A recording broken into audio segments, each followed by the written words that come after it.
Praise Yahweh, everyone. This is Bishop Bowser here, pastor of Charity Apostolic Church, and I just wanted to share a brief word from the Lord with you in regards to the COVID-19, and hopefully this will help you to move you to action. Do something as on the individual about your situation. If there's anything you need to do, if you're right with God, then amen. But I want to come from the word of the Lord, which is found in Jeremiah chapter 9, verse 12 through 15, and I'm reading the Message Bible. And it reads, he says, I ask, is there anyone around bright enough to tell us what's going on here? And in regards to the COVID-19, what's going on here? Anyone bright enough, anyone wise enough to tell us what's happening? Because you turn into your health experts, your researchers, your scientists, and politicians, and so on, but they do not have an answer. They don't know what they're doing.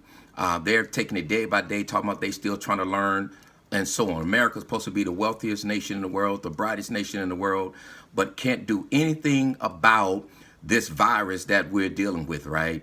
And America, so bright, but yet there are more cases of coronavirus here in America and more deaths than anywhere else in the world.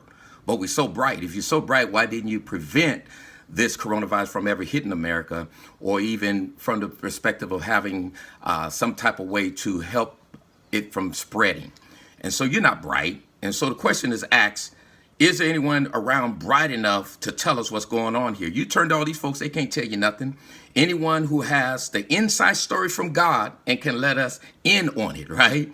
Because most people don't have a word from the Lord, right? He says, why is this country wasted? America is wasted more than any other nation. Why no travelers in the desert? When talking about the desert, metaphorically speaking, that America has become like a wasteland, like a desert where no travelers are going through it. You know, you're on house arrest or shelter in place, safer at home, and so on. But it still didn't do you no good. You still got more deaths here than anywhere else in the country, but yet you're still listening to your scientists and your doctors, and they're the experts and still spreading your fear, but you still have no answers, right? But God has the answer, and the answer is in the Lord if you would just turn to him. And so in verse 13 to 15, he says, God's answer. This is God's answer.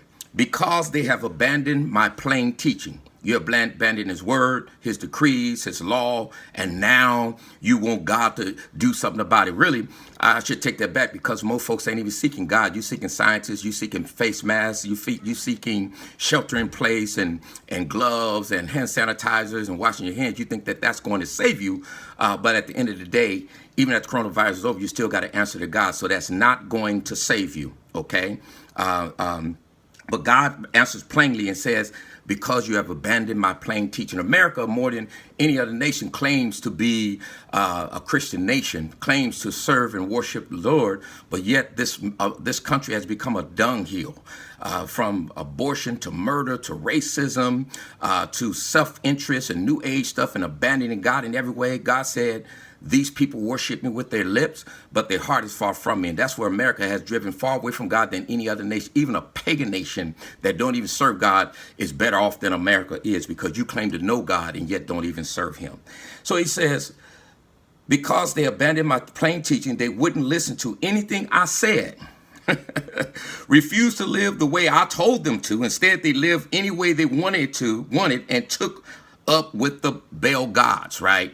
Baal was God during the ancient time, a false idol god that they worshiped. Every nation and country had a Baal, and the Baal of Hermon, the Baal of Phoenicians, even the Israelites had a Baal god. All of them had Baal gods, whether fertility, the sun god, or whatever it was. But in America, that the Baal of America is money, right? And you cannot serve two masters. Whatever has masters, you have control over you. And money is America's God. And that's why Jesus said you cannot serve two masters. You love the one and hate the other. You cannot serve both God and money. So you're worried about the money, you better worry about your spiritual relationship with God and get right with him. And then it goes on to say, following the example of their parents, and this is the consequence, right? This is the consequence. The God of the angel army says so. I'll feed them with pig slop. I'll give them poison to drink. And then he concludes, but he said, this is the consequence.